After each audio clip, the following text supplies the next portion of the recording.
Jerin jarumai guda uku wanda suka yi fice kuma za a iya cewa wato suka zama popular a duniya. Assalamu alaikum wa rahmatullahi ta'ala wa barakatu, yan uwa, barkanmu da warhaka, sannunmu da sake saduwa da ku a cikin wani sabon bidiyo a wannan tasha tamu mai albarka. Idan yanzu kuka fara ziyartar tashar ta mai albarka, kada ku manta wajen danna mana alamar subscribe da kuma danna alamar ƙararrawa domin samun zafafan shirye-shiryen namu a cikin lokaci. Yau za mu yi bayani ne game da jarumai guda uku wanda suka zama popular a Hausa fim, musamman ma a masana'antar kannywood, sannan a fagen shirye-shirye wanda ake kira da series fim, ma'ana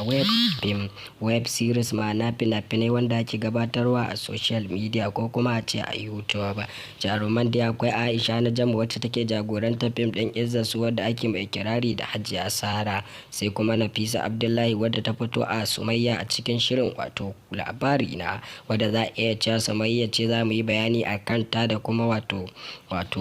Fati Washa wacce take zaman wato maye gurbin ita wato Nafisa Abdullahi a cikin shirin na labari na. In dai ba ku manta ba, an kai ruwa rana tsakanin Nafisa Abdullahi da kuma mashirin shirin Malam Aminu Saira shirin na labari na, wanda ana tsaka da yin shirin Nafisa Abdullahi ta kuma bijirewa wancan shiri da kuma cewa ta daina fitowa a wancan suna na Sumayya da take amsawa. Wannan dai dalili ya so ya janyo wa Aminu Sairan tangarda da kuma kawo masa matsala game da wancan labari, wanda da kyar za a iya cewa idea ta zo masa na kawo Sumayya, wadda aka kawo Fati Washa domin maye gurbin Sumayyar. Sai dai daga baya Fati Washa da Sumayya, wato ma'ana Fati Washa da Nafisa Abdullahi, an samu cece kuce tsakanin su, inda aka samu takaddama da cewa Fati Washa tana tabbatar da cewa dama ita aka fara nema asali, ba ma Nafisa Abdullahi ba, wanda za a iya cewa ya zuwa yanzu dai wato Fati Washa ita ta mai gurbin Nafisa Abdullahi.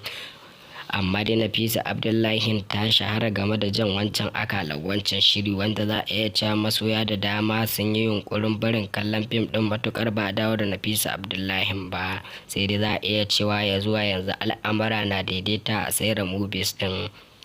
kasancewar Fati Washa ta fara mai gurbin Nafisa Abdullahi a zaman Sumayya a cikin wancan shirin. Sai dai har yanzu ana za kuma ana kai ruwa rana game da dacewa ko rashin dacewa Fati Washa a matsayin na Sumayya nan da Nafisa Abdullahi take. A nan za mu tafka mawara game da wannan jarumai guda biyu.